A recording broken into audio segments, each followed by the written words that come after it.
peoples of the universe, please attend carefully. The message that follows is vital to the future of you all. Yes, indeed. Yes, indeed. Vital to the future of you all. Wow, we've got a lot to cover tonight. Stingray has been on my mind a lot. It's one of those things, if you start thinking about it, you can't stop thinking about it. So all day I've had a Stingray, banana, Stingray, like going on in the back of my head, non-freaking, and it always used to freak me out how they would like do that fast, that crash zoom, yeah, like there's building, right, this massive building, and they did a crash zoom to this old guy in a space wheelchair, and he would look right at you. He'll look right at you, and it'll be like, anything can happen in the next half hour. I'm like, motherfucker, really? I'm only 6. God, have mercy. Goodness sake. Yeah, no, I got a whole bunch of stuff to get to. I don't know if we're going to get to it. We'll get to the headlines. I have to tell you. But yeah, Stingray. I love a bit of Stingray, me. Funnily enough, don't think I'm interested in that Big Finish Stingray. So the thing about Stingray is this. It's shit. It's just shit you've grown up with, right? And it's endearing shit. But it's basically shit. I can't remember the plot. There were basically like these fascist space police, right? As I recall, I got the feeling Troy Tempest was just like a massive racist and hated the underwater green people. This was just my memories of watching it. And there never seemed to be like rationale. They're like, watching Stingray miss. Like, what? Why don't we just say hello? No, they're green skin. Really? Bloody hell. It's all a bit much, isn't it? And there was a love triangle. There was an interspecies love triangle with the redheaded chick, and I think she was redheaded, right? And Marina. I call her Marina. So who would you cast as Marina in the movie? You need kind of like a young Denise Richards. So who would that be? I mean, Denise Richards from 1994. Okay, that's who you need. No time scoop available. So who will we get today? I don't know. I honestly, all the freaking actresses are so desexualized and in the effect. I'm like, oh God. And that was really the problem with Black Widow. Why I think one of the main reasons it failed is they managed to desexualize Scarlett Johansson, which is no mean feat. They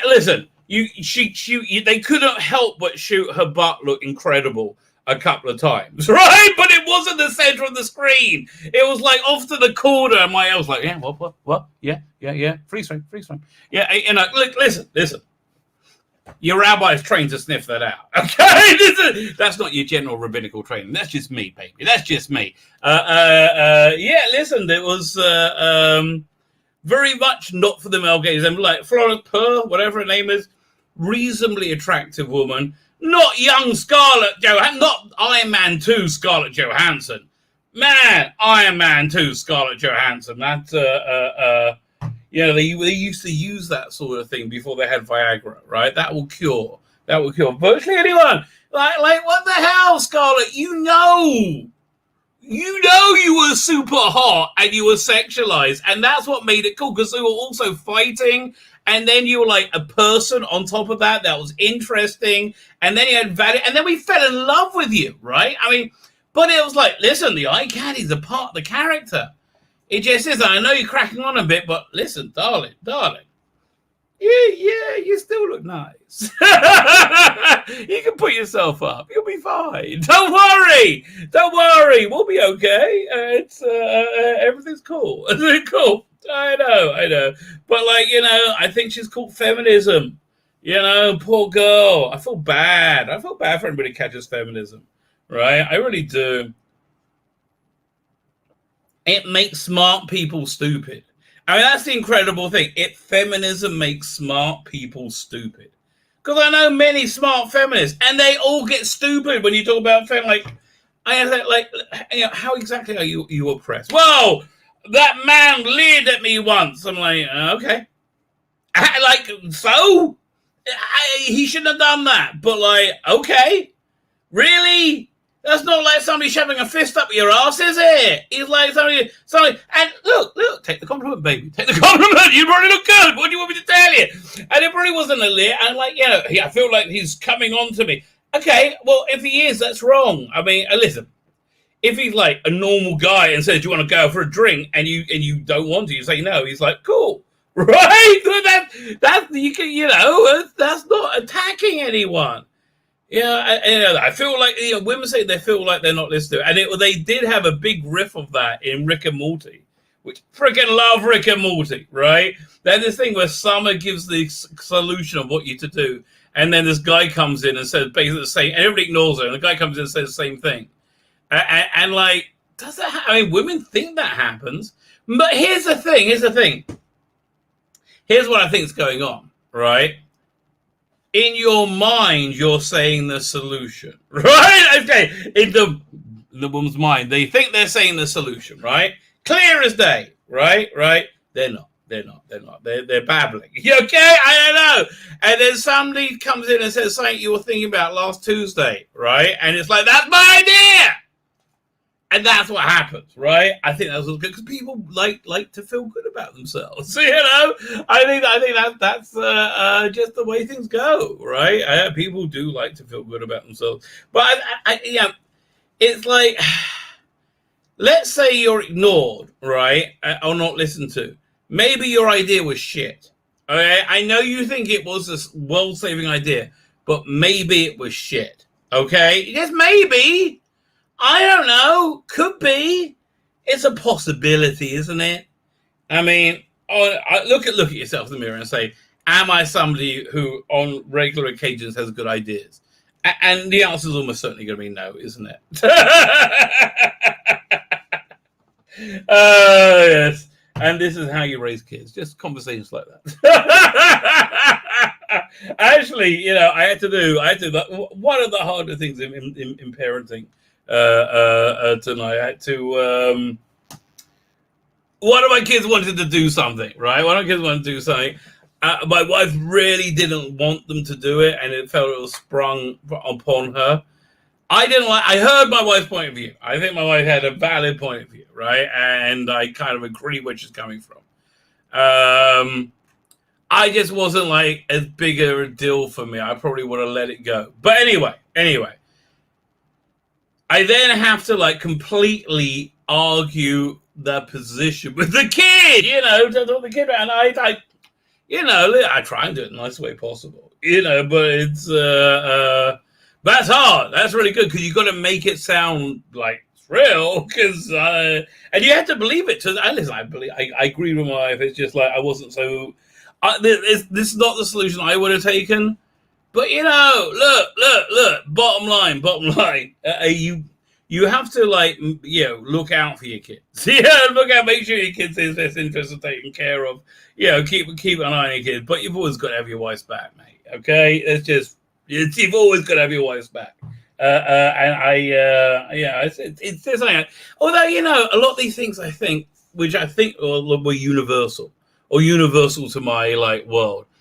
It's really disturbing to find out they're not, and I'm different. I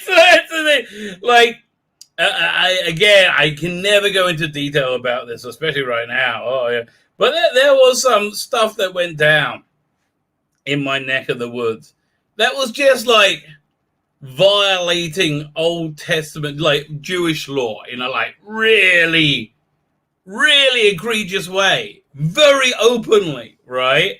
By people who think of themselves being very religious because they were pissed off. Whatever.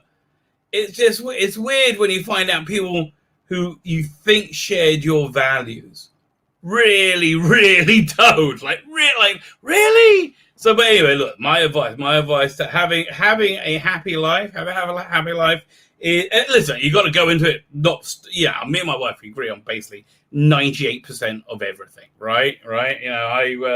I'm still a big advocate for that constant blowjob, right? I think, constant, forever, on-demand blowjob, right? I think that's something that makes any marriage better. Listen, that's just my opinion. My wife, not so much. Yeah, it's one of our few disagreements. listen. If my channel goes off the air, I brought my wife over to my point of view. There you go. Now you know the deep dark insights into the rabbi's life. Where are we? Let's say hello to the chat, everybody. Sanago24. Hello. Never say hello to everybody. Good evening, good afternoon, good morning, wherever you are in the world. And this is we are a global phenomenon, baby. We are everywhere. We are everywhere. We are nowhere. Where we are Darkman. I should have been more Darkman. I like Darkman. That was a pretty good superhero flick. Very 80s. It had like Benny from LA Law, who was like Benny from LA Law was always like the weekly retard in LA Law. Like they really Benny. Like and it was really they played it with them. And then he was a bad guy, right, in Darkman. He was like, what the hell? Like, he's like snapping on people's fingers. Oh, by the way, what the hell? This is horrible. This is not good. This is beyond the pale. Okay, this is our first thing we're going to look at tonight. I haven't got to check. I'm coming. Okay, it's a coming, baby. Hey, what's the matter to you? That was a big song in my ear. Here, let me get this queued up. This is just what's up? Oh man, I can't do that way.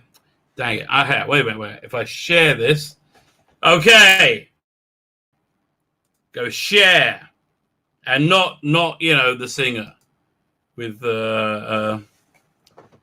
I think this is it. Yeah, that's the one. Here we go. Fine. Is it sharing? Let me turn the sound up. This is so freaking disturbing.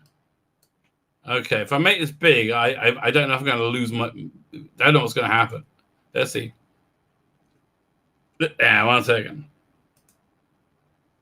I can't see what happened because that's made it big. Oh, man, this is a nice... Fine, we're going to play it like this, okay?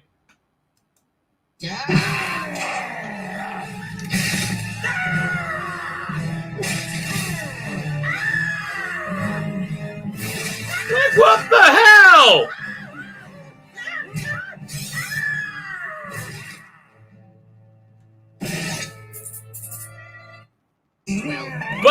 But you can't have guns. No guns now. That would be crazy. That's horrific. What the hell? That was horrific. Why? What? Like, okay, if Bugs Bunny gets killed, that's bad. But he gets his arm broken. It's what? I don't know. We live in... honestly, if the apocalypse isn't coming... the world's just gone mad. I mean, the apocalypse is for sure coming. It's like, oh God, if you believe in God and you don't think the apocalypse is coming, you might not believe in God. This is like this time of the beast is upon us. There was a transgender couple, which I think are both men. I couldn't tell, right? You know what? Here, this is what I'm going to do. I'm going to download this. Let's go to Twitter video downloader. Okay. Stingray all day. Oh, fuck me, mate. Stingray. Stingray. Okay, here we go. Twitter video downloader. Here we go. And I used this one before. Okay. So, clicking the download button. Okay, we want this. We want the big version. Oh yeah. Oh God, this is so disgusting. This is just so disgusting. I can't tell if this is two men or a man and a woman, but they're transgender couple with a baby. I mean, like, I don't think this is. I think this is wrong. I mean, like, I don't know. It seems like child abuse to me. It seems like they're starving a baby, trying to feed him fruitlessly. Impossible. Okay, we're gonna watch this together. This is just, it does my head in. This does my freaking head in. Okay, here we go. In our family. Oh, I have to put it over here. The baby has been able to latch, but I've not been able to produce any milk. But okay. Because you're a bloke! God's sake! Because you're, go away! That's better. I can't believe I'm saying that's better, okay? That I'm saying that is better, right? That I'm saying that is better. It shows you how bad the other thing was! Ah! Okay? Yeah! It looks like a bloke torturing a baby, thinking he's going to get something to eat, and not. And here's the weird bit. And I'm not going to show you this bit of the video, because it's too much, mate. Okay? It's too freaking much. Go and look for it yourself. It's the worst thing ever, okay? The other guy, the bloke, is the one who gave birth. Now, I don't know if that's a woman who is originally and now a man, and if they have a vagina, right? I don't know. I don't understand the fluidity. I'm a bit scared. Okay, whatever they want to do together is cool, but this baby. If I'm seeing what I'm seeing, I'm not being presented bullshit. You could always, if you don't know for yourself, you don't know for yourself, right? This could all be bullshit. I don't know. It's horrific. Like, to me, it sounds horrific. It sounds okay. Let me just run you through my reasoning. If the person, I don't know how to describe her, in the blue, yeah, with the bluer. Looks to me, she looks a bit more feminine, and I'm not sure if I'm allowed to say that. And it's a subjective judgment, and I'm not a pejorative, right? Whatever, right? I think that's a bloke, right? I think that's when I say a bloke. I think that woman has a penis, right? That's what I'm trying to say. I think that woman has a penis. You have to bear with me when I try and get the right language, okay? I think that woman has a penis. So therefore, I think it would be impossible, unless I'm wrong. Correct me if I'm wrong. To produce milk. So therefore, they're torturing a baby.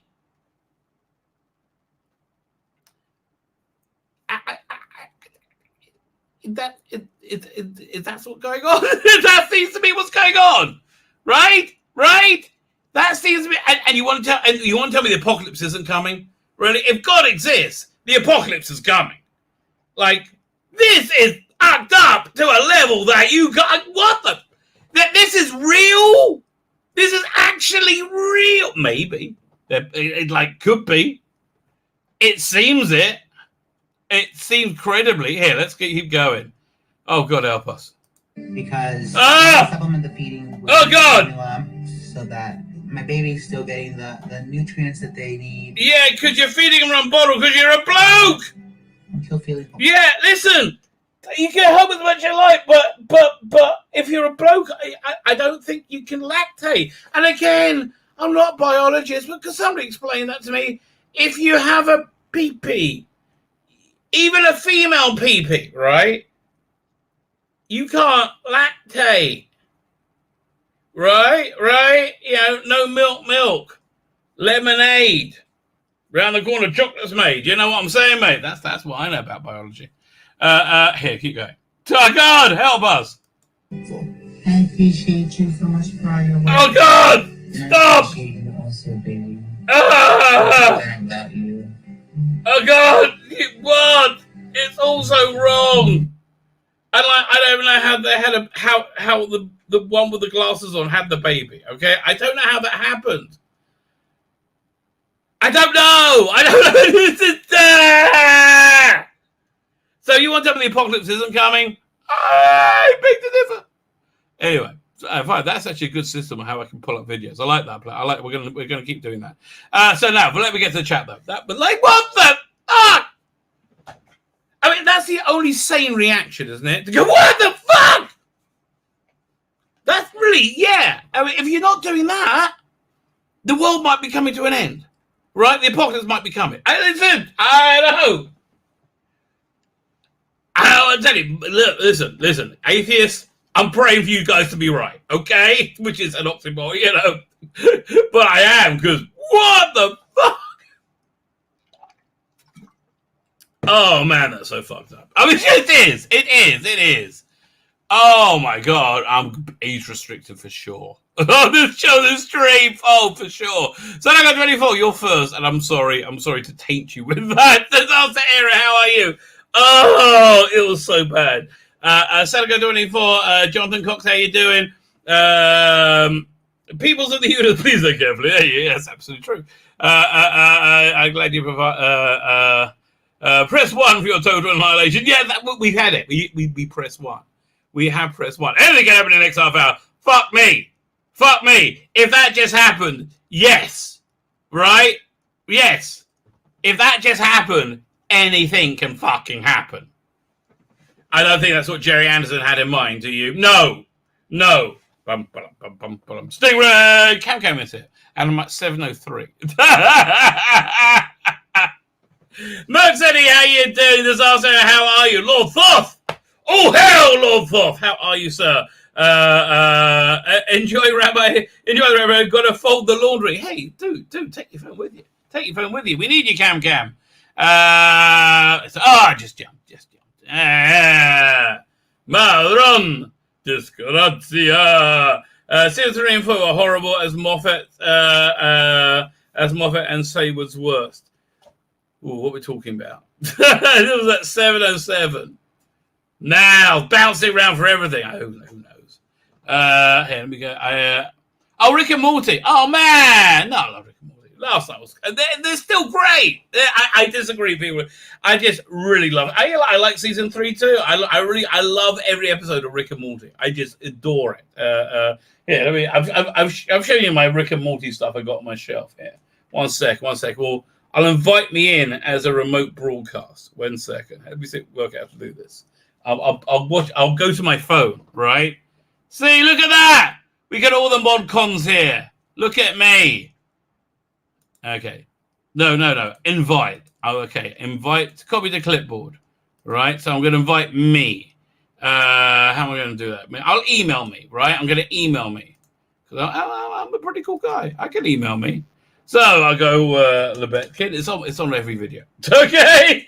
At gmail.com. Right. I'll go. Hi there in the subject. Now I'm putting it in the link. Doink. Send. Okay, now I get my trusty phone. Now I get the trusty phone. There you go. Whoosh. We just did a whoosh.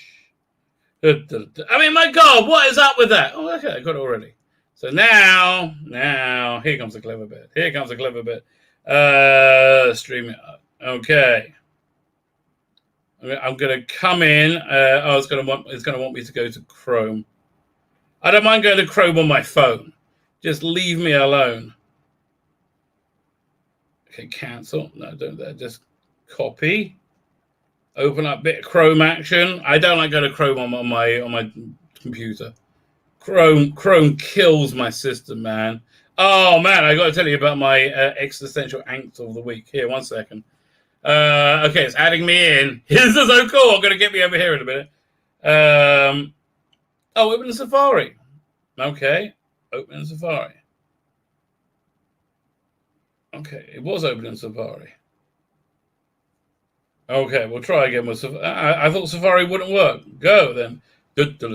Okay, it's accessing stuff. Wheezy wheel. Yes, we're going to allow everything. It's all allowed, baby. Allow cow, allow access. Oh, I'm going to mute myself, which is always wise. I'm going to see. I'm going to give myself the name Me Too, because it's Me Too. See, this can mean more than one thing. Me Too. There you go.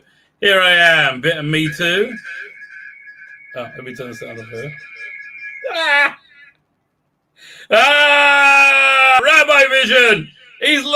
Can I do this? There we go. Now, do I turn the camera? How do I turn the camera around? Here. Camera. No, I want that back. Oh, here. Camera. Back camera. There you go. So we go back to here. Oh, I'll take now. One second. Wait. I'm gonna go doink. There you go. So all this, so you can see a bit of Rick and Morty. So there we go. We got the black and white Doctor Who's. Bit of Rick and Morty. Actually, we have evil Rick and Morty over here. Let's get a bit closer. Come back. Here, 1 second. There we go. We have evil Rick and Morty over there. Little Lego set one with the plumbers. Right? The plumbers are so weird. We have his car. Behind them, which I thought was very, very Rick and Morty. It's frozen. 1 second. There you go. I have Trump and Little Rocket Man. What's it called? I can't remember. Kim Jong-un. Then we got his workstation. Then we got the Eagle Moss stuff, which I basically got just to get that. Okay, the Emperor of the Dalek. That's really it. Hell, we'll get to see some more up there. I'll show you some more. We got Torchwood up there. All kinds of stuff going on. Bit Christopher Eccleston, some what's it called? Adipose. Now up top, that's where I get the Cyberman. All kinds. Yeah, and that's the TARDIS. We got some a mechanoid action over there. Now we have the Masters. Then you got my microphone, all the doctors. Perry! Perry once, Perry twice. Whoa, Perry! There you go. All the doctors and none missing. No doctor missing. And there we go. We got Churchill, Daleks. Was it what they called again? The new paradigm of the Daleks. Going back. You know, here we go. Oh yeah, this is the Pandorica opens. Bum, bum, bum, bum, da, da, da. Over here we have him just arriving in his TARDIS. Little Amy up there. Yeah, you can see in the background. This is like the Clockwork People in the library, but you can just see a picture of Stephen Moffat as a kid reading a Doctor Who book on the beach, resolutely and miserably, as only Stephen Moffat can do. There we go. And the classic stuff's over in the corner. I'm not getting up. So there you go. Thank you for our remote coverage. Fine. Oh, I got to turn this off. How do I get out of it? 1 second. I put my little finger on. There you go. So I can do leave. I just did. Okay, that was fun. We got to remember to do that again. I enjoyed that. So yeah, I like Rick and Morty. There we go. Moffat and Saywood's were as horrible as Moffat said. I know. Saywood. What was Saywood's worst? Oh, God. Now we've got to look this up, haven't we? Let's go over here. We'll do Eric Saywood, Doctor Who. Let's see what stories we come up with. And we will decide. Oh, there we go. Wikipedia. Doink. What was his worst story? Okay, we'll work that out. Okay, 1 second. Going share screen. Doing Eric Saywood Wikipedia. There you go. Doink. Career. No, let's just list his Doctor Who stories. No.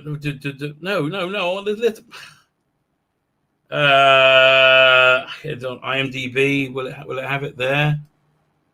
But they won't have his stories. Oh, maybe they do. Show all 87. Fine. So let's have a look at the stories. Castrovalva, Kinder, Black Orchid, Earthshock, Time Flight. No, he was a script editor. No, I want writer. How do I find the right? He was like, okay, let's find the one I know he wrote, which was what's that one? I thought he did one in this season. Not Earthshock, not Black Orchid, not Time Flight, Arc of Infinity, King's Demons War. well, this is script header, I think. Yeah, no, that's why I'm getting script header writer. All 20 of there you go. So we got The Visitation. That's probably one of his best. Earthshock's very good. 5 Doctors. It's more Terrence Dicks, wasn't it? Resurrection of the Daleks. Planet of Fire. Wow, I'm telling you. Attack of the Cybermen. Revelation of... okay, Trial of the Time Lord Part 8 then, I guess. I mean, uncredited. Okay, so that doesn't really count. Wow, which is his worst one? Okay, listen, it's I think you had a compliment then. Blimey, that took me a long time to work out, right? But we had a fun little stroll working it out. What's his worst though? Planet of Fire, I guess. Yeah, I guess, and it's not that bad. I could fancy watching that. I might watch the special edition. Well, I'm in the mood for The Visitation as well. Visitation's fun. I do like what's his name on the buses. Fine, I got way behind again. Okay, Lord Thor, hello. This is also Hayden. How you doing, baby? Jonathan Cox, how you doing? Dr. Alex. Oh, you left on a good cliffhanger on part 3. I nearly got to part 4. I might get to that today. I'm enjoying it. And then we can do a review. Dr. Alex is the writer of the season 12, a Doctor Who book, which is, well, I like it a lot. I have to say, you do get the voices of the 12th Doctor and Romana, K9 as well. You get them in really, really well. Very, very believable. The person you have reading the Romana part, She's has an interesting take on it. Thank God she's pretty. That's all I can say. Thank God she's pretty. Otherwise, it would be annoying. Other than that, no. It's but you do get your dialogue is very, very good. And I've enjoyed the story as well, right? I've enjoyed the story, but I enjoy just hanging out with Capaldi's Doctor again, which is what the feeling I get reading it.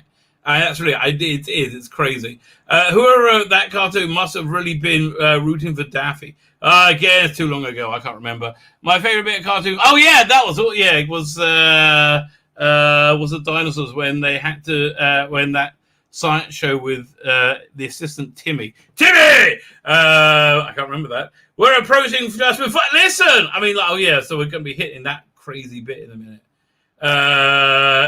Look, this thing is like what? I haven't even shown you the birth video. Oh God, it's so disgusting. It's so disgusting. And the other video, which maybe we'll watch it, right? It has them go to the ER, or like some doctor thing, and they get pissed off because they don't know who's having the baby. Darling, come on. It's a weird old world, mate. It's a weird old world. Where do I have that window? Here's that window. I go over here. Oh God, it's so disgusting. I just saw that. Okay, yeah. Download another. Yeah, get rid of that. That's disgusting. Oh my God. Here we go. Fine. Oh. A lot of conflict going. Yeah. Fine, 1 second. Share that screen. What's this called again? Here we go. Start from the beginning because you don't want to miss any of this. A lot of conflict going on inside of me right now. There's a part of me that sees this pregnancy as like... Because I don't... Because you might... I know you might...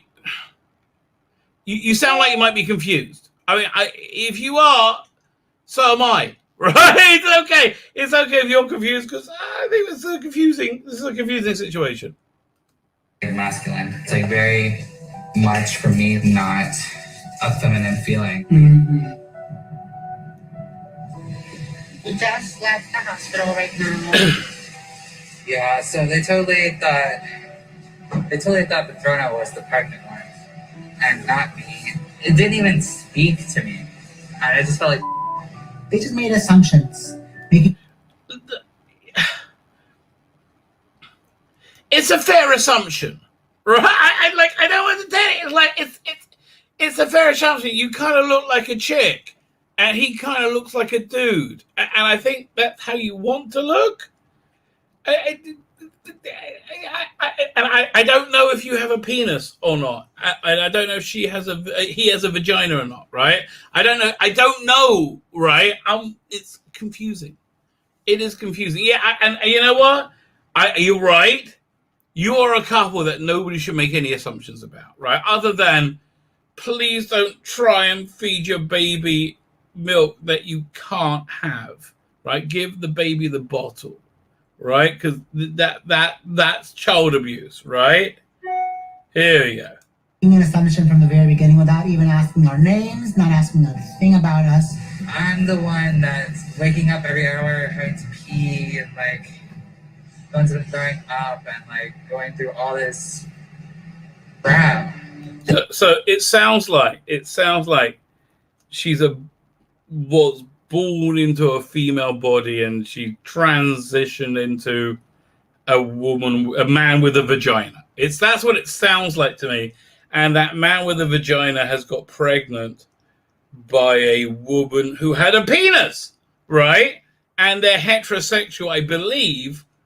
That would make them heterosexual. If that it doesn't make, I think that makes them heteronormative, other than their gender swappage, right? I think that makes them right. I mean, other than that, I don't know. Here we go.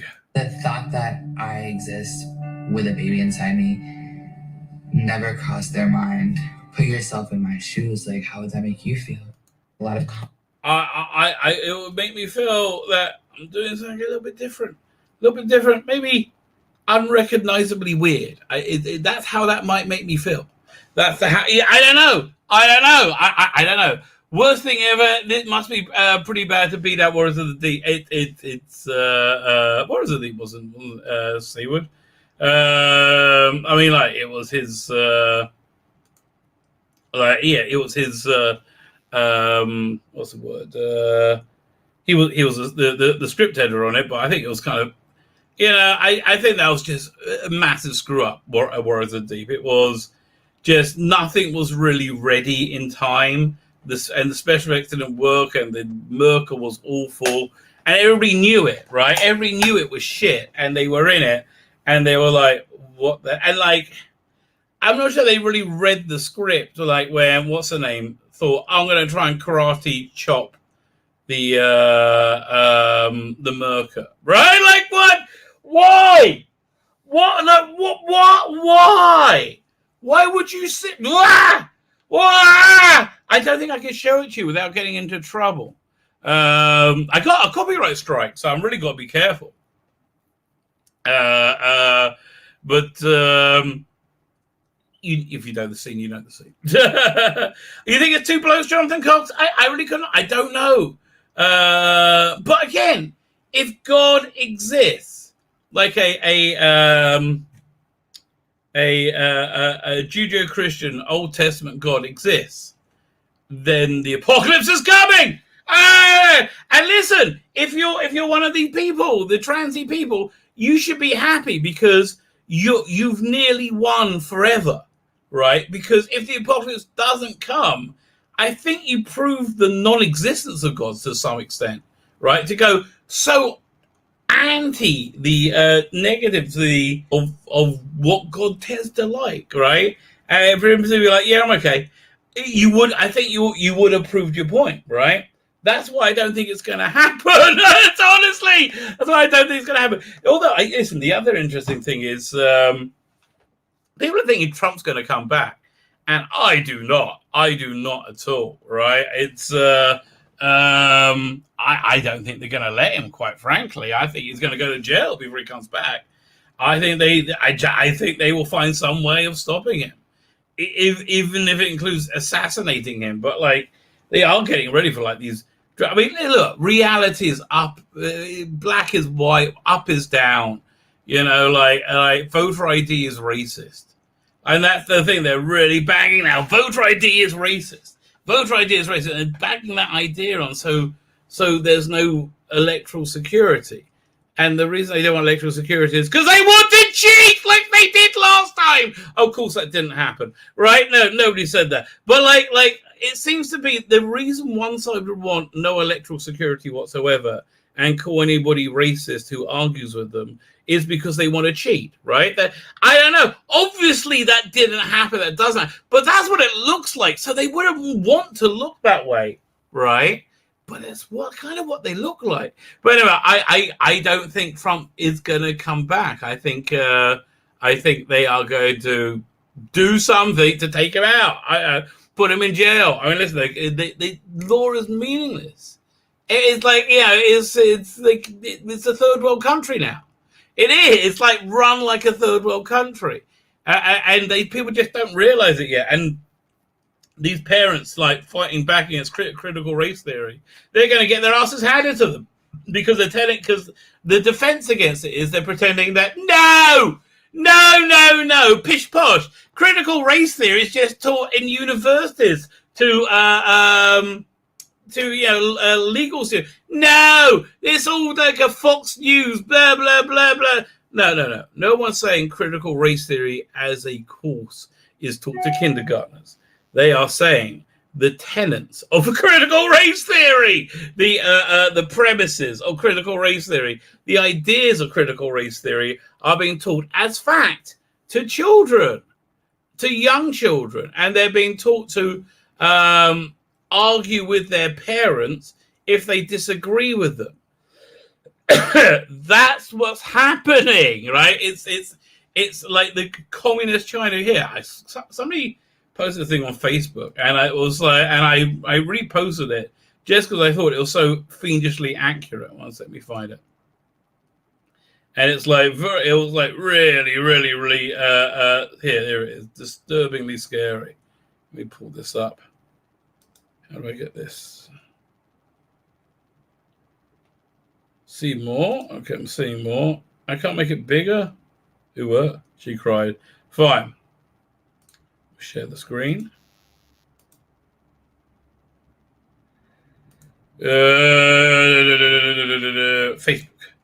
Facebook.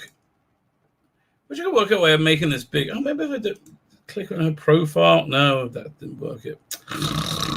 Nah. Oh man. Come back. There we go. Okay, listen to this. This is crazy. The day the police were no longer needed. On August 19th, 1966, the students launched a fight for social justice to fight for the rights of the oppressed in China. It was widely believed the patriarchal system in China had been created by the 1% and held down women, minorities, and the working class. The students cried out for revolution and change, and consequently launched the infamous Chinese Cultural Revolution. Students put in a red armband around their arm to stand in solidarity with the oppressed and called for a change of the old ideas that they called the Four Olds. The Four Olds were old customs, old culture, old habits, old ideas. The movement was supported by Chinese media, mass demonstrations and looting by the students ensued. Statues were torn down. Chinese architecture was destroyed. Classical literature and Chinese paintings were torn apart and burned. Temples were desecrated. The semblance of Confucius was attacked. Blimey. A corpse of the 76th generation Duke was removed from his grave and hung from a tree. That seems a bit excessive. Wealthy homes were attacked and destroyed. It seems like we're on our way to this, right? It does seem like we're on our way to this. Many families' long-kept genealogy books were burned to ashes. All of history, in short, was removed and replaced. This was the meaning of the Cultural Revolution, that China was going to destroy every trace of the bourgeoisie, the privileged, past, and replace them with new culture built on principles of Maoism and Marxism. Communist leaders like President Li Shangqi were taken out of power and replaced by men Mao believed not critical of his reign. Public leaders who see, that's the only thing I don't think they have. I don't think they have an actual leader. I mean, I don't know who the face is of this. I understand Kamala Harris is closest, I guess. Public leaders were considered to be oppressive and tried by angry mobs and vigilantes. 3 days later, in August 22, 1996, the central directive was issued to stop police intervention. Police were disbanded in the city, and the students formed the community solution called the Red Guard. The Red Guards policed communities and punished anyone who did not agree with this. This is the autonomous zone with the ideas that even people who supported the movement but had bad thoughts, wrong think, could be punished. Though with basically John Powerman. Though many Christians supported the movement in the beginning, this quickly became a number one target of the Red Guards, and public trials were held to condemn them to death. I don't think you need to do that so much, because you don't really need to destroy the church.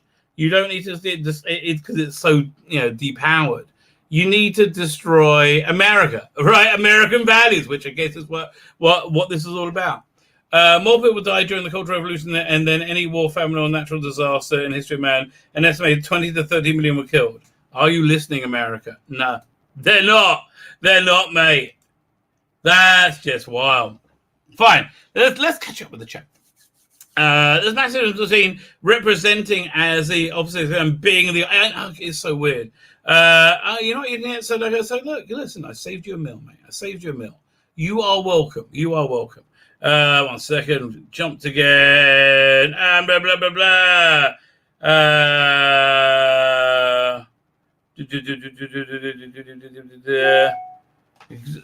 So I saw. Oh, Queen Charlotte, how are you doing? It is a pleasure to have you with us on your way to dinner, no doubt. Well, I hope I didn't put you off with the with the non-lactating lactation. Timmy says PD is going to need a Timmy. Okay, what have I walked into? Nothing you want to see, Charlotte. Don't watch the beginning of the show. Okay, this is awful. This is the worst thing ever. That child should be moved from. But yes, it seems like child abuse, right? My assumption should be the one with the womb is going to be given. Who knows? I don't know. Are they raising a baby as non-binary? Yes, they are indeed. By definition, that if you're giving birth, you are a mother. I don't know whether somehow they grafted a fetus into a man and had him delivered by C-section, right? I thought that was one of the things that went through my head.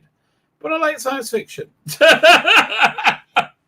But it is. Listen, this is normal. And like again, if the apocalypse isn't coming, it seems weird. Charlotte's having taters. You know what? I'm having done. I'm really looking forward to it. It's the 9 days, baby. It's the 9 days. So we don't have meat. Newsflash: I don't really eat meat that much during the week. Not that I'm a vegetarian. It's just like I don't just get to it normally.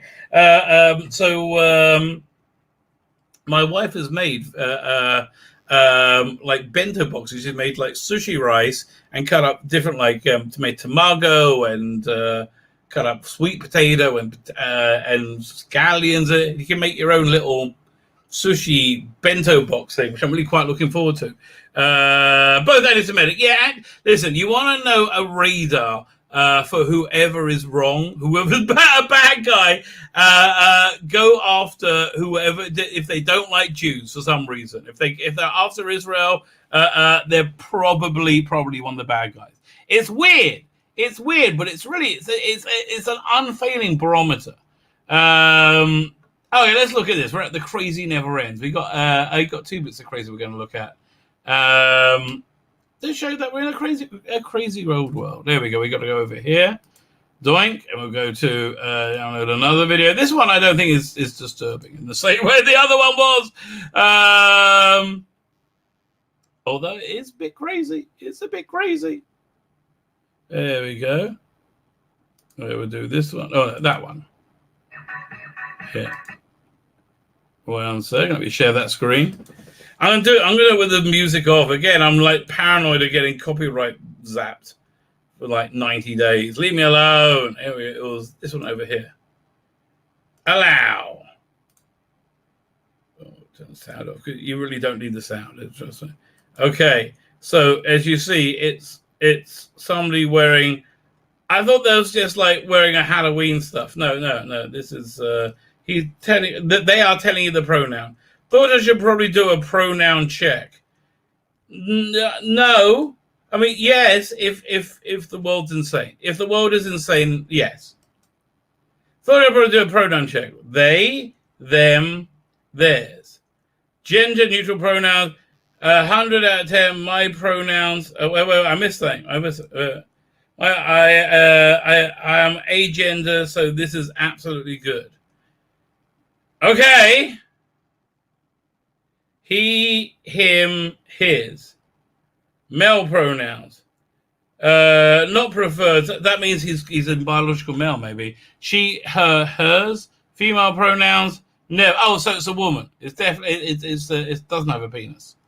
Ram self pronouns. That's insane. That's insane. Please try to use these two if you're referring to me. Can I use the word mad bitch? Is that okay? Because that would seem to cover exactly who you are. So let's see the next voyage into insanity. It's this one over here. See what this is. Doink. We'll go over here. This is. Oh no, we've already seen it. No, back to whence thou came, Hellspawn. Something nice. Well, that's nice. Yeah, let's look at this. We'll talk about this about a second. Then we'll actually get on some geeky stuff. A bit of geeky stuff. This is what they want. Bit of geeky stuff. But here, let's have a quick look at this. This is why people think Trump's coming back. I don't think he's gonna. I mean, I think he wants to. I don't think he's going to be able to. But this is the applause he got at wherever he was at. Okay, come play.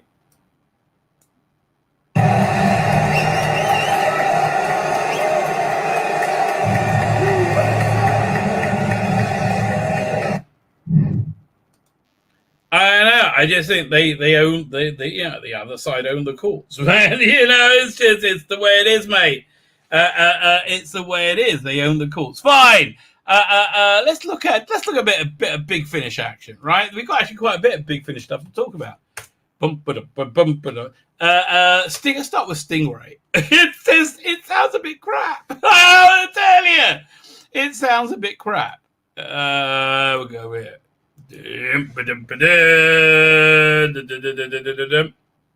Audiobooks from Big Finish. Allow. Come on in. By the way, not sure I'm really a big fan of the new cover. I like the first one a lot. This one, I don't know. I don't think it's as strong. It's not. Is it the same? I mean, I'm looking forward to the actual box set, but I don't think it's as strong as the first one. Right? I just it doesn't. I don't know. I think he needs more of a stronger bit of a line on his back. Can you see my mouse? If it's like, I think his back needs to be a bit stronger or something. It just kind of fades apart. And this doesn't really work. I don't know. I just don't think it's really working, right? Let's have a look at this. News. Stingray all day, freaking all day, operating. So in fact, this is they did two of these things. Two of the Anderson things. Yeah, let's go. They did this thing called, but they don't have a trailer for it. I mean, like, there's no way of like working out what the hell this is.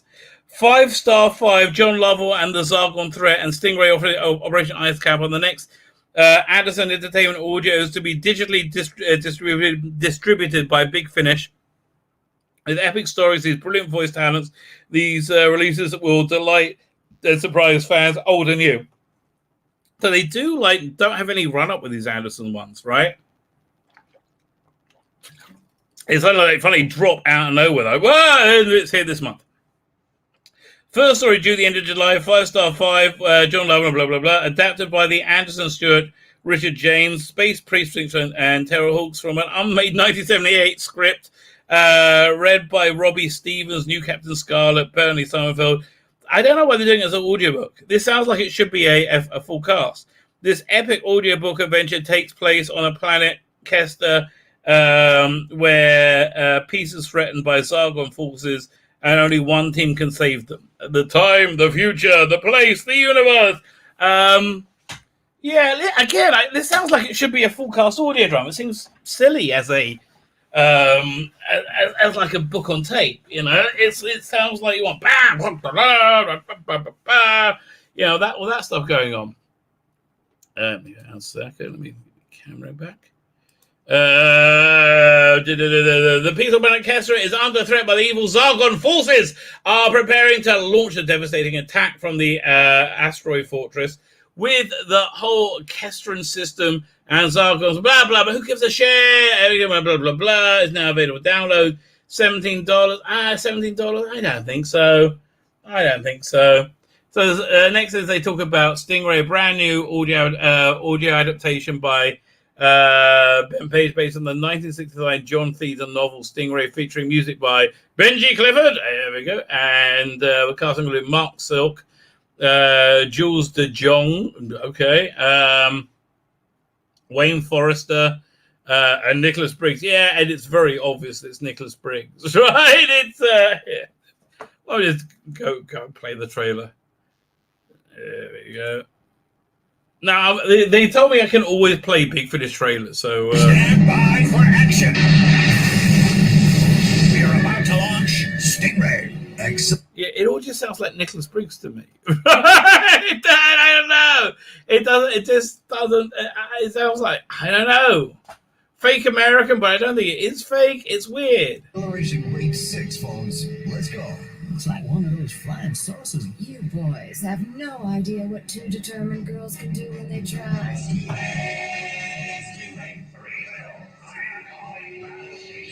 But the Poseidon could have come up on any of the 4 cold currents from Antarctica. Watch it, Troy. Blizzards can blow up mighty fast down here. Yeah, I don't know. It just sounds like this is. I watch it on TV, but it just sounds like I don't know. It's I don't think. Honestly, I just don't think it's for me. If it's for you, God bless you. A giant squid. Fire a sting missile. Too late. Oh, Marina! A sting missile? I thought they're called Stingray missiles. Launching Stingray missiles. The Stingray missiles. I mean, I guess they're probably right and I'm wrong. You know, I guess they would have researched this more than I did. You must see that Troy Tempest does not lack company. Look, it sounds like Nick Briggs is having great fun doing this. It's Nick Briggs, you know, with Nick Briggs. The Antarctic wastes. It can be very, very lonely. Anything could happen in the next half hour. The original guy's better. And now it's just like lots of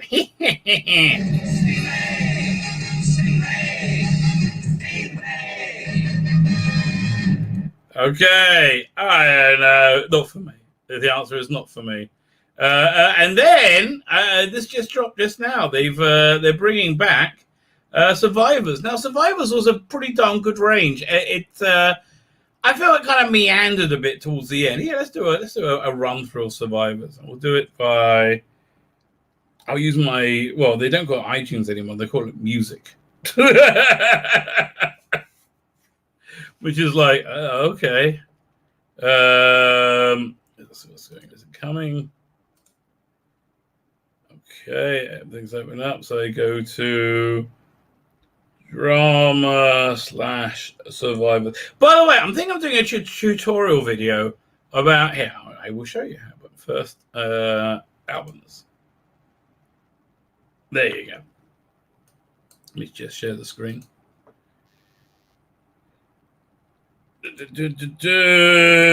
know, let me open this as well here. So I'll open this and show you what I mean. This is something different. So I think I'm doing a tutorial video where I can show you all my the ways I set this up. It's there you go.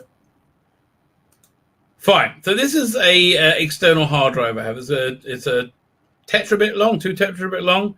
It has like pretty much everything I want. It's like a major repository of stuff I enjoy. So click on Doctor Who, and it's like arranged by doctors. You go by and then it's arranged by seasons. So this actually looks better when you go to classic, like Fourth Doctor. Yeah, so you want to watch Deadly Assassin, and then you can watch an HD and regular. So I can have this. I can stream this direct to my big screen TV or to my phone. I have an app which is, I think, free, but you can stream anything to your phone. So I have Doctor Who and all the extras ready to go, at any time. At any time that I want to stream them on my phone or wherever I am. So I'm thinking I'm doing a tutorial video on how to set that up. But let's have a quick wander through the wacky world of Survivors. Down. Allow. So there you go. So season 1. How do I get rid of that? It won't let me get rid of it. Never mind. So season 1 is this one, probably with the strongest season. It had a very good term by what's his name, Terry Malloy and Lita from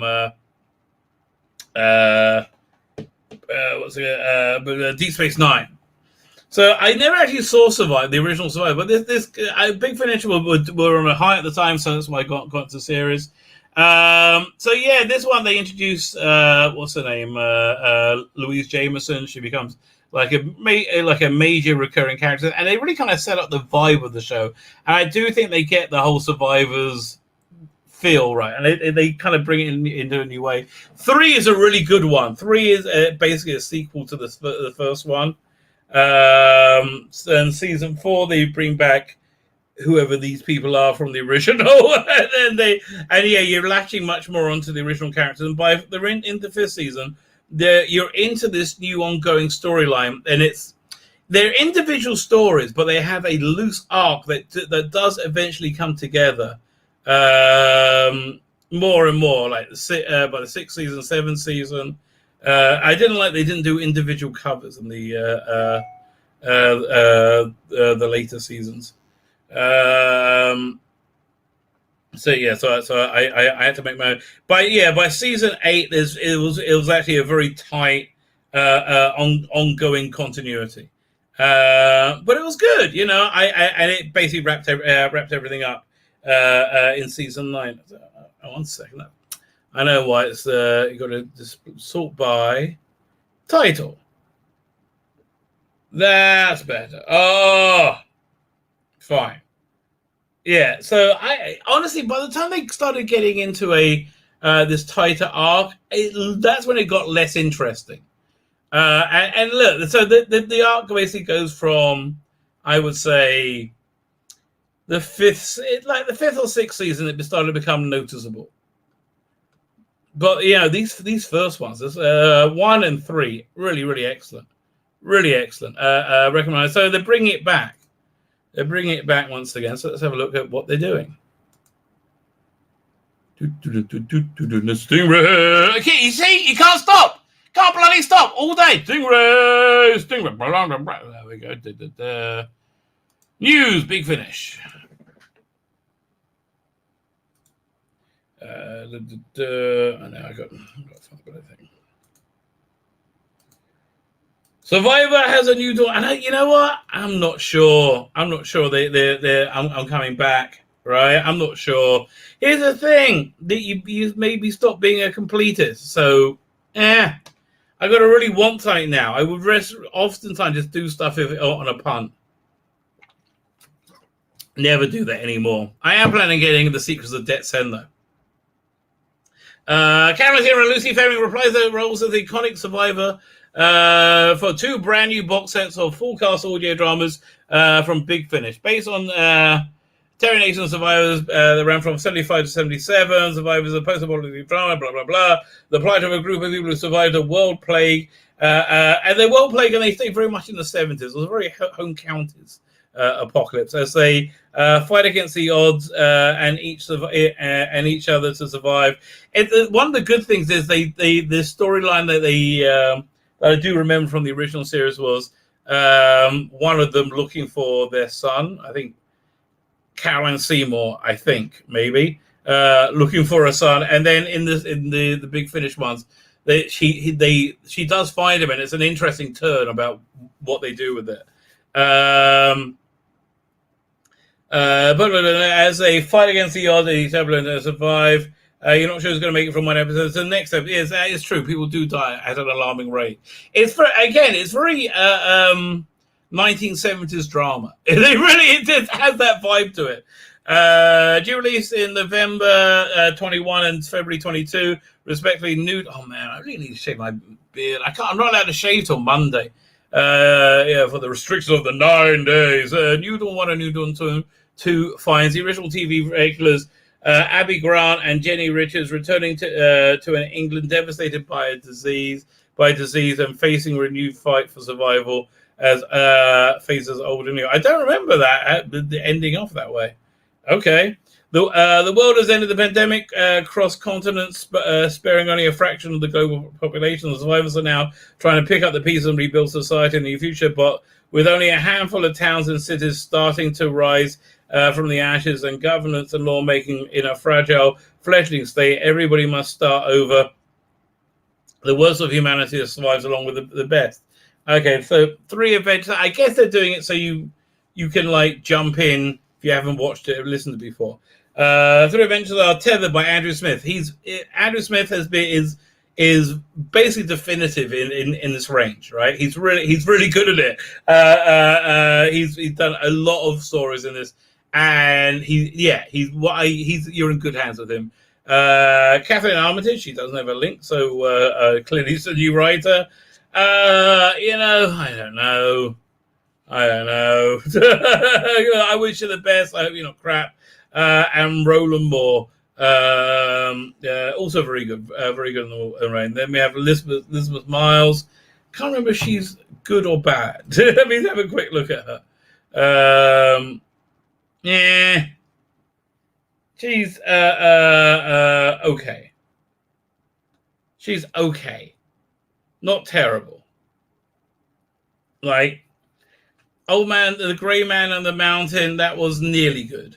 It was, John Colsher saved it, basically. He's, like I say, everything.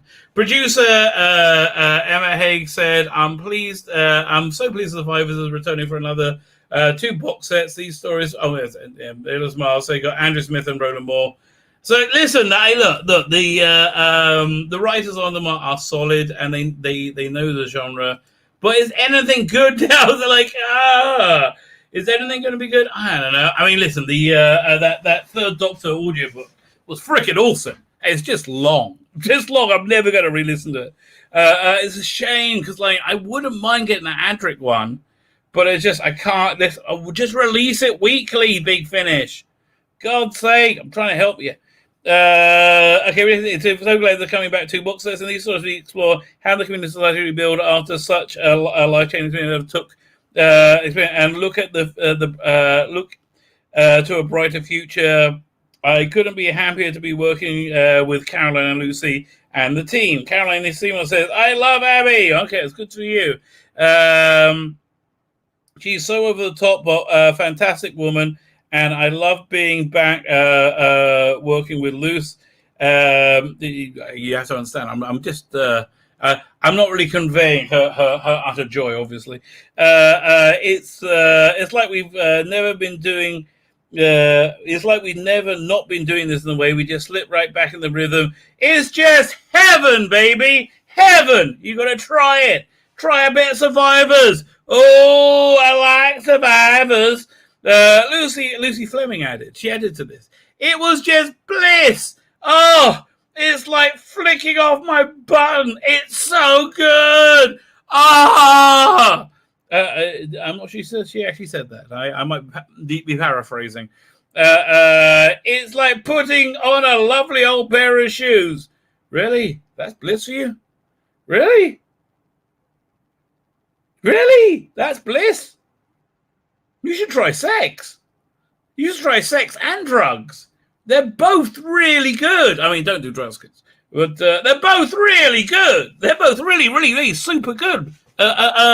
they're both much better than putting on an old pair of shoes. Chocolate. You want to try chocolate? That's not bad. Yeah, there's a lot of stuff. I don't know. I just don't think I've ever had an old pair of shoes that lovely. I always like putting on a lovely old pair of shoes. Recording is just so much fun, particularly with these scripts. Oh, yes. We moved the story forward a lot, so the characters and the circumstances have changed. It's a wonderful position to be in. To play the same character years and years later when you first played it, and to have not aged at all. Okay. So you can buy them here. Praise for previous survivors.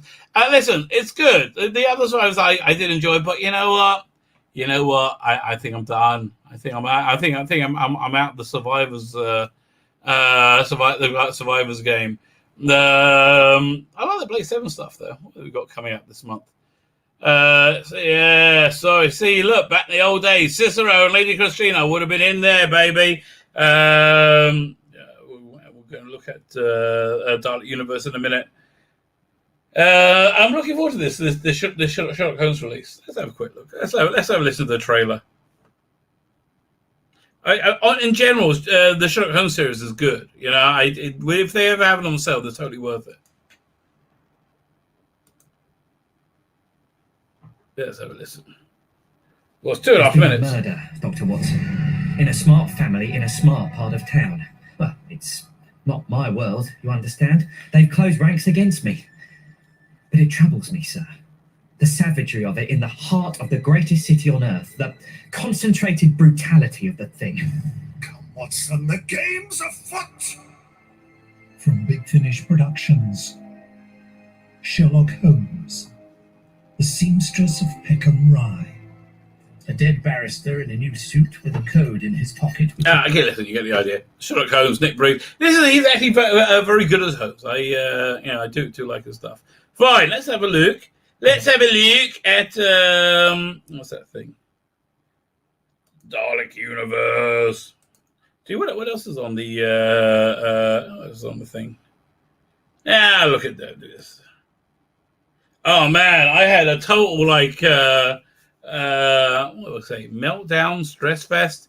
So I have this graphics tablet which I used to draw comics with. So that's kind of important to me, right? I've got to have it working. And I updated my computer, the big deal, the big update, which actually worked out very well. I have to say, I'm very, very happy with the update. The only ingredient I needed to make everything work well was get rid of sodding Chrome. Couldn't believe how much it's bugging up my system. Oh man! Now I'm using both. Now I have both Firefox and Safari open. No worries. It's just everything is smooth, baby. But then it's been bugging me to update the graphics driver. Right, I was like, fine, okay, click, and it did it, and then it stopped working. I was like, what? And I researched it. Yeah, no, you got the old one. It doesn't work with the current driver. I'm like, what? Really? I was like, it's 1,000 shekels, which is like $300. I'm like, off, really?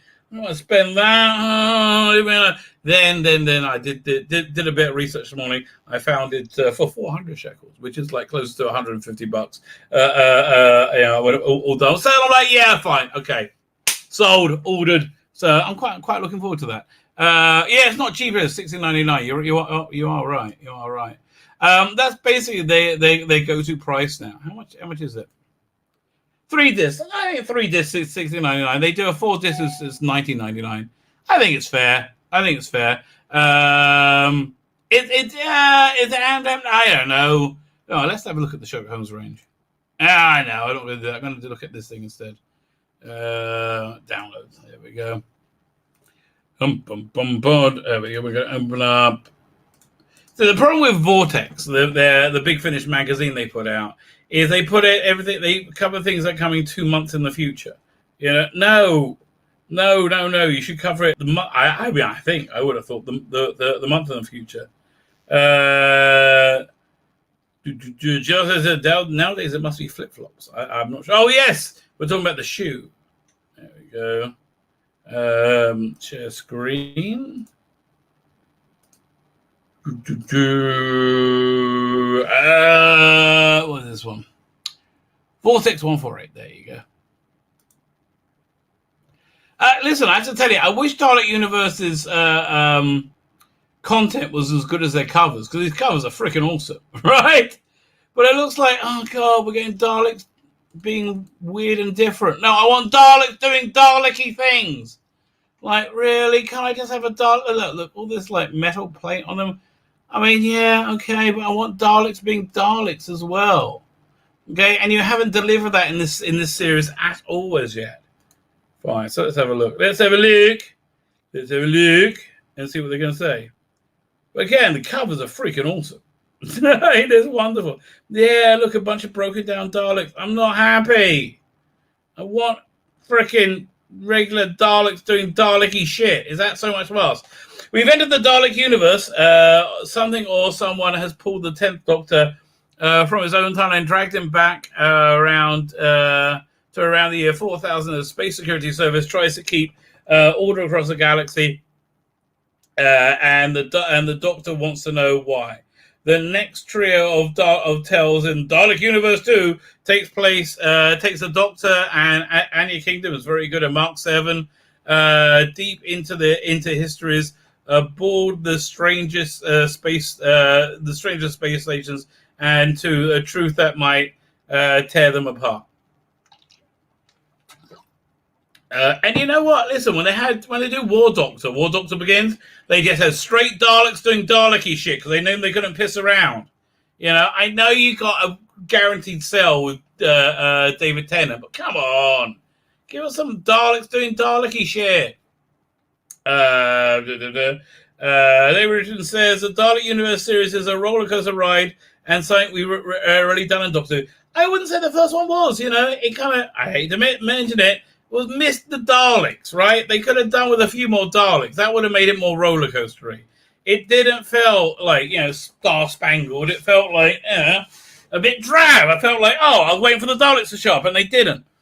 Like Mechanoids were nice, but like they don't sound that good, right? I wanted Daleks. You know why I wanted Daleks? Because it said Dalek in Universe on the label. Journey through different worlds within one storyline universe, but not really a journey through time. Yeah, listen, it should have been like the Dalek Master Plan. That's how you sold it. But it's not been like that. There's no Daleks. That's why it's not been like that. I understand they went a while without seeing Daleks and Dalek Master. They actually didn't. They're in every episode. But like, that's what we were all expecting. Like Dalek Master Plan with an unlimited budget. So it's going to be like a TV 21 Dalek Master Plan, and it hasn't been. I'm afraid. I mean, I'm hoping you're going to finally pull it together here, but it doesn't look like it. It gives us such a lovely tapestry to work with, interlinking volumes, overarching plots, and brilliant character histories to explore. And all this is with David Tennant, Jane Slavin, and John Joyce. What a joyous 9 days of recording we've had. Oh, good. I'm glad you're enjoying it. Script editor and writer John Dorney was very pleased with the reaction to the first box set. What? That we... Oh, yeah, no, actually, the first box set, was that the one with the meddling nun? It was, wasn't it? I think it was. And she wasn't any good. Wait a minute, was that the one? Yeah, wait, let me have a quick look. A quick shufty. All right. And a second, I'll go on another screen and open up Big Finish. Let me just sitting down. Over here. Big Finish, Dalek Universe. Dalek Universe 1 limited edition vinyl. Cast? Is this the one? What's the name? Oh, I don't see a name here. Gemma. Oh, no, Gemma Whelan. This was that was the one. Yeah, it wasn't very good. Okay, so we had the first one. It had David Tennant shows up. He's been sucked out of time and not sure why. And then with the second one, you think he's regenerated, and he's regenerated into this woman, the meddling, and she's actually the meddling nun. And then you spend the last one in the Kingdom family home, which they could have had a few Daleks in, maybe. Let's go crazy. Dalek universe. No Daleks for you. Script editor and writer John Dorney was very pleased with that reaction, especially that cliffhanger and that reveal. No spoilers, sweet as well. I just did that. He confirms the reaction to Dalek Universe 1 was really lovely, and listeners seemed hyped up and enthralled by it, and bought into the twist. I really didn't. And there was the reason was it felt like virtue signaling and Gemma Whelan's performance wasn't very good, frankly. It seemed like she was just having fun rather than trying to make a character I believe in. Like, I believed in Rufus Hound's monk. Gemma Whelan's none, I didn't, I'm afraid.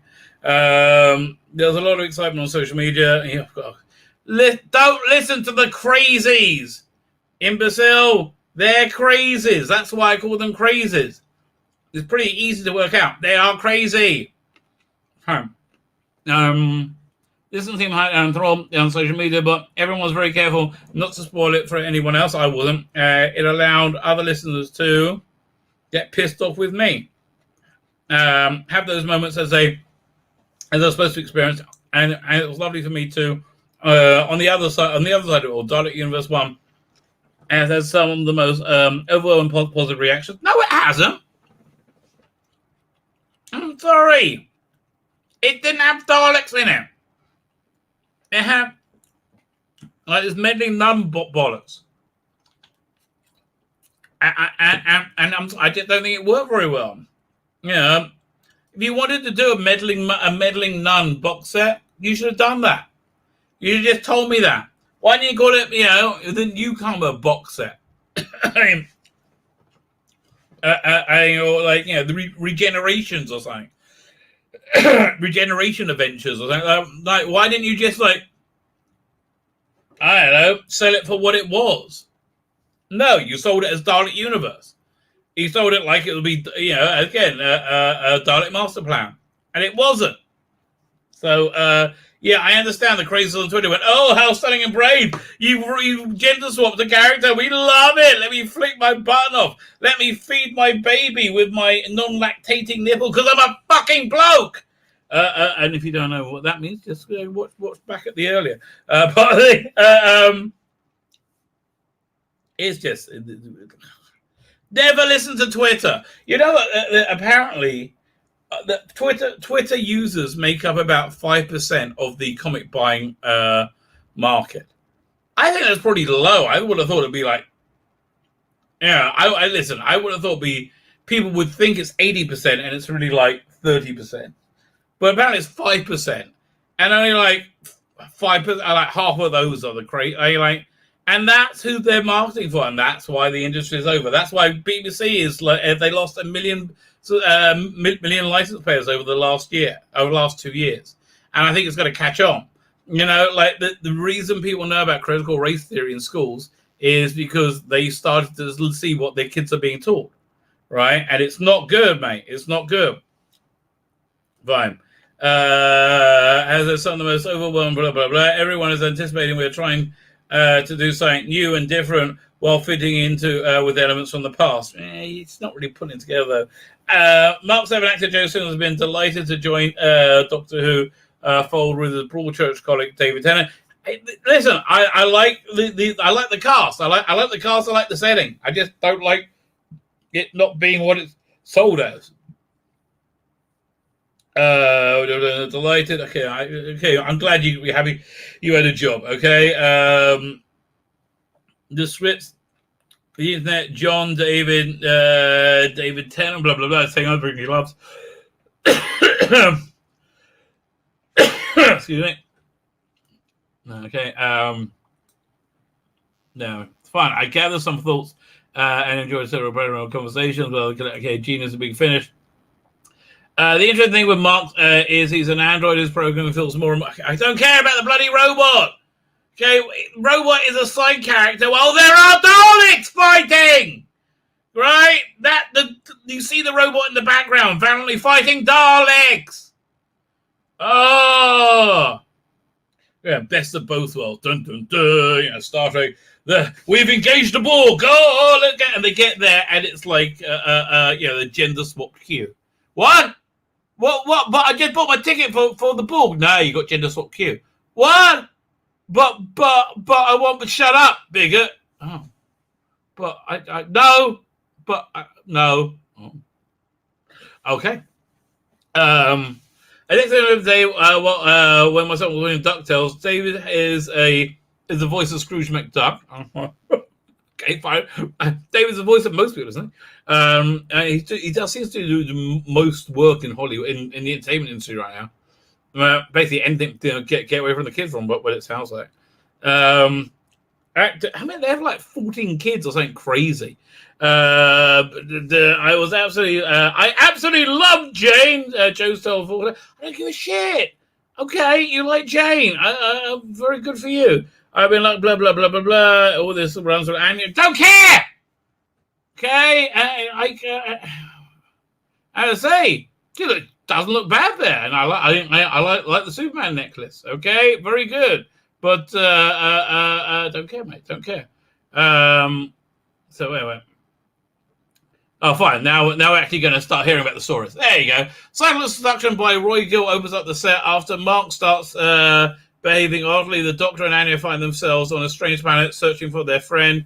And their only way to find them is isolated research base. Big surprises waiting for them. This is where Mark 7 came from. And they're about to find out who he is. The House of Kingdom is very much Dalek Universe one was obviously looking into Anya's past. Now we're looking to fuck off! Give me some fucking Daleks! Like, okay, I don't want. Oh, this is a good story, but yeah, there better be some Daleks there. I bet they're not. No, we're gonna get what's the Star Trek one? Brothers instead. Science Researchers' Cycle of Destruction is a science fiction mystery, character-driven, with the occasional alien bear. Is there a Dalek? No. Roy previously wrote for David in the Scribe Award-winning The Creeping Death, part of the 10th Doctor range. Okay, I don't remember that one. This was my second script for David, and I don't think I will ever be more excited for him. Maybe write a script with the Daleks. That'd be fun. His Doctor has a reckless, unpredictable energy that drives you forward, and I what? And oh, wait a minute. I'm missed a whole bit over here. You ready? Honestly, are you saying anything? Okay, fine. Exploring where he came from, but we delve into the character, and we get okay. My episode could be described as Dalek Light, really. But I was determined that they would not be entirely off stage. Fine, what you see a sink plunger. Their malevolence is still felt. I must admit, it was thrilling, right? The traditional vicious Dalek dialogue. Okay. At least we got a bit of Dalek, but really, they're tracking down the mysterious figure in Dalek User 1. The Doctor, Mark, and Annie become embroiled in intrigue at the science. Okay, blah, blah, blah. We read all that. Absolutely no. The complex speeches he'll deliver. It was lovely to write. Okay, fine. He liked them. Fine. Oh, what's her name? I quite like her. Can't remember her name. But there's Shite to Lose White, maybe? Something along those lines. It's a nice cover as well. Yeah, do they have... Yeah, now I'm going to have to find the cast. It's going to annoy me till I remember a name. Or see a name. No, it doesn't say it anywhere. Yeah, one sec. What's that? Oh, yeah, I'll probably say it over here. Oh, no, hang on a second. Wait. I'll go over to... Let me look on the browser. Dalek Universe 2. Look at cast. Oh, I was right! Nina Toussaint White. I quite like her. The Trojan. The Trojan Dalek. I hope it's called The Trojan Dalek. By John Dorney sees the Doctor, Mark, Anya, and head for an SSS space station searching for the missing temporal scientist. Albarak. I think that was Mark Gatiss, wasn't it? Fine. Actually, Mark Gatiss in this one. I don't see him. But the officer in charge denies all knowledge of the scientists and demands their departure. The group splits up, and the investigation uncovering the heinous plot involving the Doctor's oldest foes. John Dorney says the Trojan Dalek is a very different to my tone of my previous two Dalek universe. It has a few details. Well, wait, actually has some Daleks in it. Has a few details that conclude one section of the arc before kicking off into the next one with a lot darker in general attitude. As you would hope you would when you feature the Daleks. Oh, Mazel Tov, but they look like the interesting beat up Erstat Daleks. I want real Daleks doing Dalek-y shit, being Daleks. I don't want to be spoilerific. You can be a bit. But the Daleks are there in an interesting form. Ugh. Can I just have them in Dalek form for once, maybe? 1 second.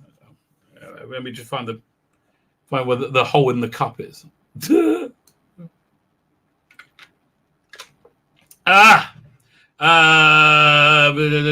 way, there are key moments. I hope they will be wrong foot listener, trick them a little bit. In one scene, I deliberately set up the listener. They'll expect something to happen for 30 or 40 minutes, and will think they're ahead of me. And when I pull the carpet out from under their feet, so you're just going to piss us off for half an hour. Okay. When the latest scheme goes to get back to the future fails, the Doctor's team crashes on a strange world, potentially trapping them forever. The Lost by Robert Valentine, who is just getting so much work at Big Finish. And he's not that great. I mean, he's really not that good. Searching for replacement parts, the Doctor, Anya, and Mark find themselves nowhere near Daleks.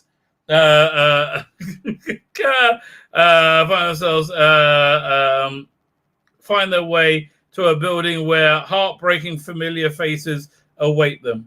John reveals there are 7 complete stories across Dalek Universe's 9 discs, and I would say that 4 of those really push the plot on, and 3 are heavy character. House of Kingdom, Cycle of Destruction, and The Lost really resolve a lot of the ongoing character arcs and emotional. Yeah, look, mate.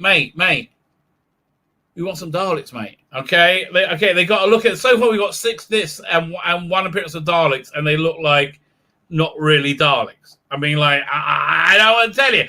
I want the fucking Daleks. Really? How tricky is this? Right after explaining the idea of this huge new series to me, John then said, "My story in this Dalek novella mechanoid." Thank fuck. Okay. John then said that for my story in this Dalek novella mechanoid extravaganza, they'll like it not to have any Daleks! Motherfuck, what?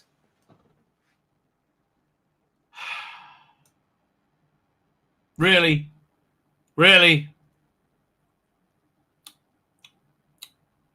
Novellans or mechanoids. Okay, let's just... it gets better. 1 second. I stopped too early. John Dorney then said to me, for my story in this Dalek Mavellan mechanoid extravaganza, I've seen, I think, 1 mechanoid in 1 story. I haven't seen any Mavellans, and I haven't seen any Daleks. It's not... So, yeah, the extravaganza in their amazing ability not to be present. So for his one, though, his story, this is... You think this makes you uncommon. This is the most normal thing. They'll like it not to have any Daleks, Mavellans, or mechanoids. Oh, what? Like 4 out of the... about 5 out of the 6 stories so far. Where my story comes in this saga, John has felt was the right place for a narrative palette cleanser and to have really, maybe we should have a few Daleks. Cleanser and a scenario that deals entirely their relationships. To be honest, I actually found out that was more exciting than any prospect of writing the Doctor bid against the Daleks. Well, really, you're a schmuck then, aren't you? Because it's not. It's not better. Ding-a-ling. It's worse. God, how tricky is this? Okay, one second. Let's have a quick look at. Let's go through the stories in Dalek Universe thus far. All right. Oh, I'm on the wrong bloody screen. 1 second. If I move this over, got to move this over here, make it its own window, and then put this with this. Fine. Now I should be able to share the screen. If I can find it. Where am I? Here I am. There you go. I found it. Now we'll go share screen. Let me go share screen. Dalek Universe 1. So here. Look at this. Okay, so this is the first box set. Buying time. In the far future, Anya Kingdom and Space Security Service is on a mission investigating an SS ship crashed on a distant jungle planet unknown his superiors. You expecting Varga plants and Daleks and shit? Jungle? No, nothing. She's searching for something specific, and she finds something completely unexpected. Her old friend, the Doctor, with a completely different face and no idea how he got there. No idea what he's doing there. Time Lord soon sells her, drawn in a conspiracy of voracious predators, time travel, and malevolent businessmen. History itself is breaking down, and if he makes a mistake, it could end everything. So yeah, he's no Daleks. He's in the Dalek universe, right? The Dalek War universe, but there's no Daleks, right? And at the end, he regenerates, right, and into a woman. So the next episode is essentially half it's a female Doctor until she goes into her desk, and it's a TARDIS, and inside her TARDIS is the 10th Doctor tied up. And that's basically the entire. You know how many Daleks are around, mechanoids and Daleks, mechanoids, and Movellans? None. Right? None. More about Mark Gatiss' character, and then House of Kingdom, they go and hide out on Annie King's planet. You know what? And there's one of them has a pet mechanoid, and that's it.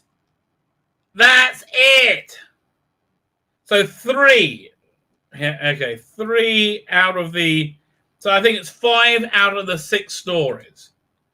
Dalek Light, The Lost, The Cycle. Dalek Light and Dalek Missing. 5 out of the 6 stories are missing Daleks, and Dalek number 6 has fake fucking Daleks. Look at the cover. I mean, listen, that Dalek story better be freaking awesome. That better be the blowjob of Dalek stories in the world. But it's not going to be, is it? How hard is this? God's sake. And like, it's not even close to being right. This is what you want. You want Daleks in interesting places. You want an underwater Dalek base. You want Daleks you want jungles. You want them Daleks doing some weird evil plot in the jungle, and Doctor has to stop them. And Varga plants, and Space Security Service. Cool shit. Not people standing around.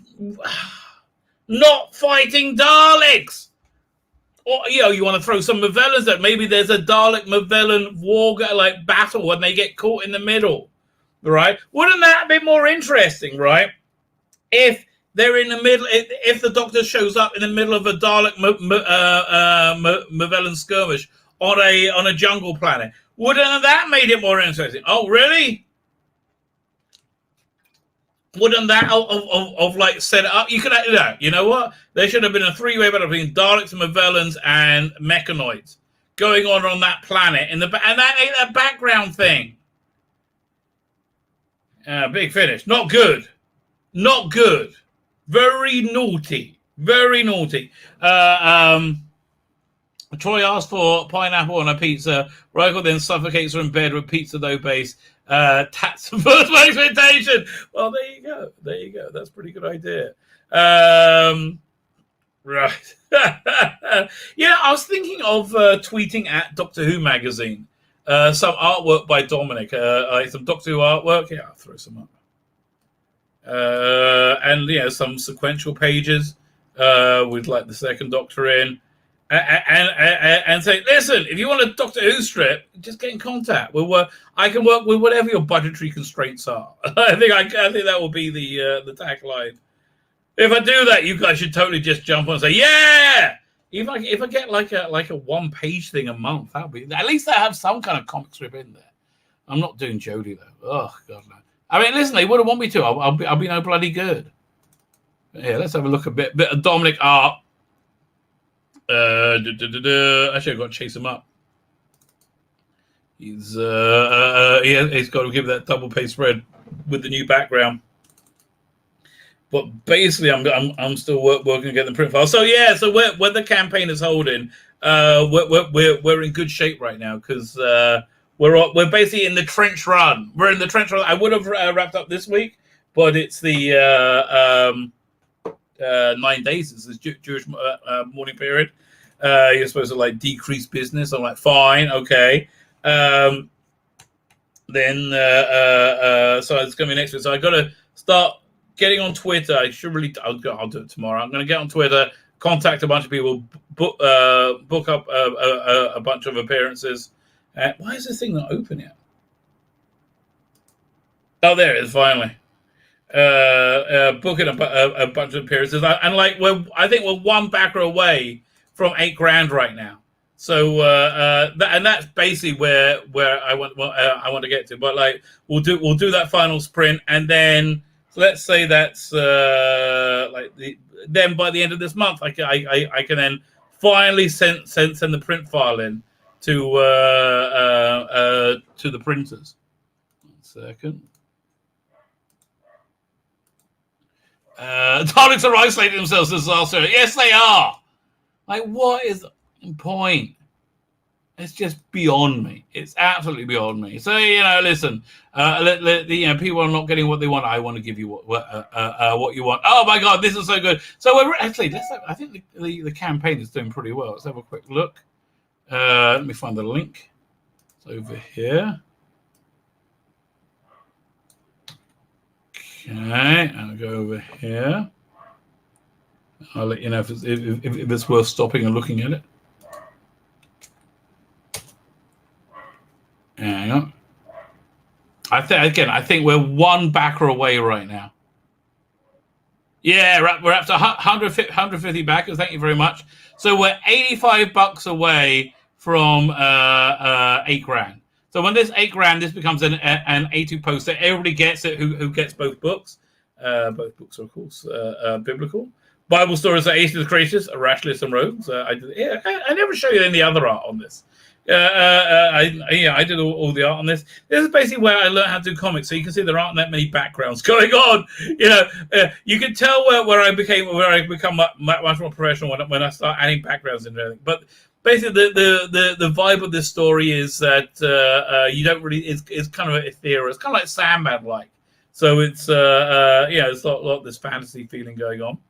Well, this is the campaign. If you go there, it should look something like that, right? Something like that, just with a lot more backers, like 30 more backers than that. Thank you very much, everybody. And then we have the Imperium with artwork by Dominic. So yeah, this is what I was going to do. I was going to get, I like that page, and then some Dominic posters. So yeah, I'll come back to that in a second. Like I would give him I would post this poster. And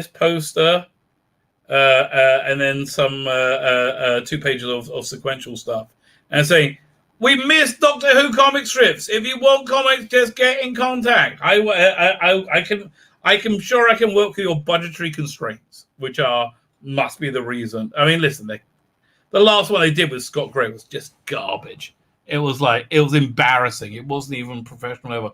Anyway, so this is the Imperium. A love letter to Tele Fantasy 1960s. James Bond, Emma Pill, Doctor Who, the Black Sabbath 2001, and a monkey in a spacesuit, and a bit of Prisoner, a bit of Thunderbirds, all thrown in. It's freaking awesome. 105 pages. Also, you get the Ice Warriors strips in this as well, which is like these one-page strips I did with Ice Warriors.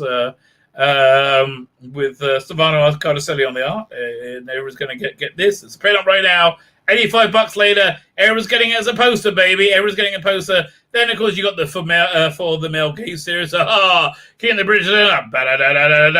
Oh, by the way, hold the front page. Mark Miller essentially had my idea.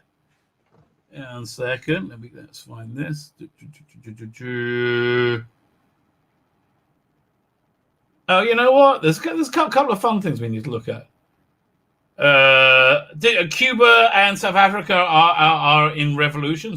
Cuba is bringing in Americans and capitalism, and South Africa is gone full on anarchy. I think is the best way of describing it. Where is this thing? That. Oh, here it is. There we go.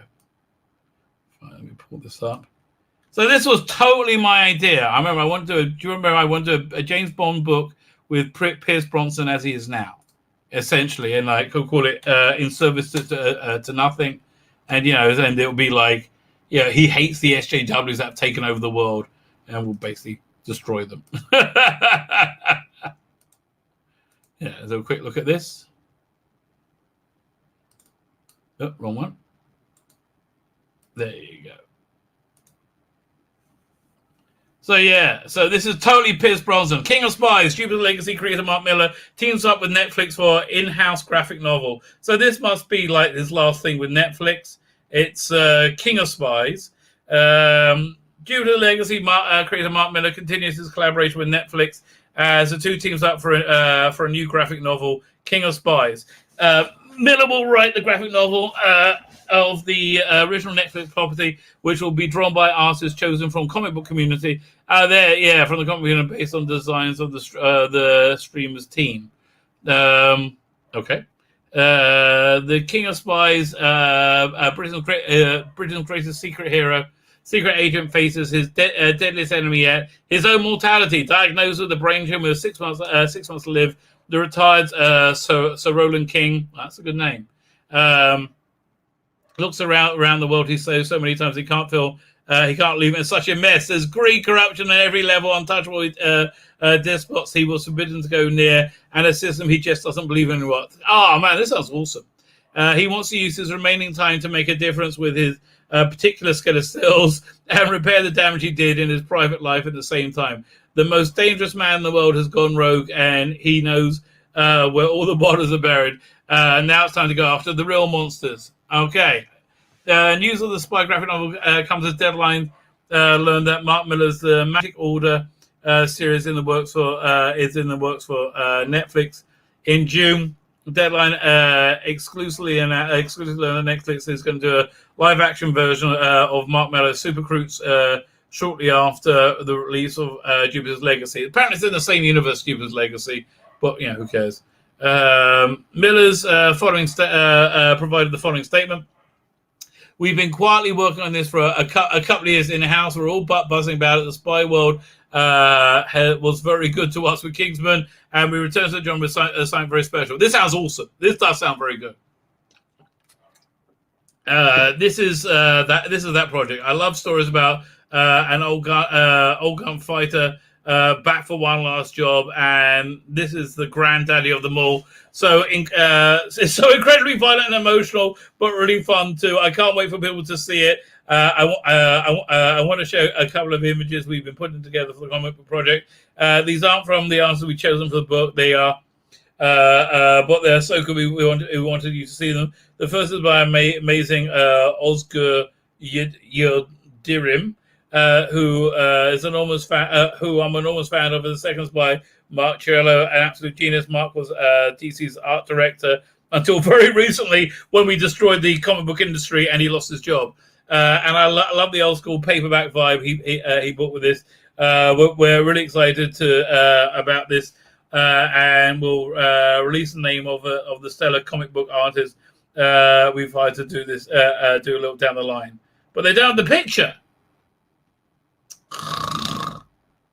Man, let's go to Twitter and find his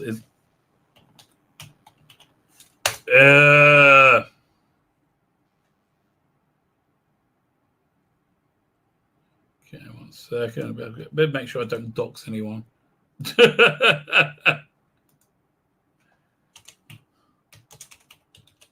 Okay, here it is. Yeah, okay, I can see the image.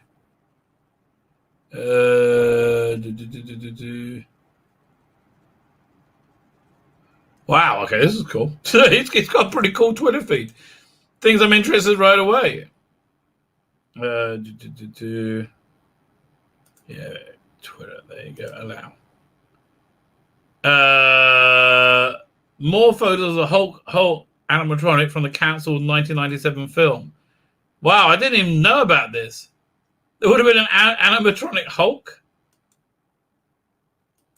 That's wild. Wow, never even heard of that. But here you go. So yeah, this is totally what I was thinking with my one. But yeah, it's totally Pierce Bronson, right? It's totally Pierce Bronson. Love it. I honestly, it looks fantastic. I'm looking forward to reading that. I'm sure that's going to be good. By the way, if you never read the comic book of Kingsman, it's much better than the movie, and I like the movie. Yeah, it's very good. So here, 1 second. Finish up my ad. So anyway, listen. If you're planning on backing my book, do it sooner rather than later. We're going to print as soon as I can. Yeah, let's have a quick look at the male gaze. Party like it's 1999. Don't even think it's Citizen. Oh, we all think it, baby. No hanky panky in the TARDIS. I can't wait to get as serious as these cards. I really can't. I've said these strong emotions captured, and this one I just did because I loved you guys. And you know, I just wanted you to have something beautiful. I wanted it to take it out of my head and give it to you. You're welcome. And then you get posters. You get The Eyes Have It. No, that's Bohemian Time and Space. I might be throwing this one into the main package. I haven't decided. The Eyes Have It. You know, I'm just going to get one and send this one to Blue Bonnet. Yeah, I think I'm just going to send it as a gift. There we have Great Balls of Fire and finally Forever Young, which actually gets better every time I look at it.